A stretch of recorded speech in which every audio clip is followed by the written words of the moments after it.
ওই বাংলাদেশের যারা জঙ্গিরা আছে, বিএনপি সদস্যরা আছে, তারা জঙ্গিরা আত্মগোপন করে আছে। এখান থেকে ফান্ড কালেকশন করছে, এখান থেকে আর্মস কালেকশন করছে, এখান থেকে ড্রাগস নিয়ে যাচ্ছে। ওখানকার যারা মুসলমানরা যারা ইসকনের উপরে হামলা করছে তাদেরকে ড্রাগ এডিক্ট বানিয়ে দিয়েছে। যেরকম আপনারা জানেন পাকিস্তানে আতঙ্কবাদীদেরকে সবসময় ড্রাগ এডিক্ট বানিয়ে এইসব ঘটনা করানো যায়। সেম জিনিস ফ্যান্সি ড্রিল এখান থেকে বাংলা থেকে পাঠানো হচ্ছে, ওখানে ড্রাগ পাঠানো হচ্ছে ব্যাপকভাবে, ওখানে জঙ্গি তৈরি করা হচ্ছে। পঙ্কজ দত্ত একটা প্রতিবাদী মুখ ছিলেন, এই সরকার তাকে মেরে ফেলেছে। আজকে 1 মাস ধরে মৃত্যুর সঙ্গে লড়াই করেছিলেন।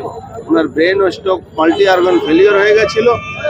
পশ্চিমবাংলা মুখ্যমন্ত্রী একটা জিনিস মানুষকে বুঝতে হবে, ওনার বিরোধিতা করলেই আপনাকে মৃত্যুবরণ করতে হবে। তা সত্ত্বেও পঙ্কজবাবু যেভাবে লড়াই দিতেন, যেভাবে মানসিকভাবে লড়াই করতেন, যেভাবে মানুষ কাছে নিজের কথা তুলে ধরতেন, তিনি নিশ্চিতভাবে মৃত্যু হয়েছে, কিন্তু আমরা বলবো তিনি বাংলাকে একটা নতুন দিশা দেন।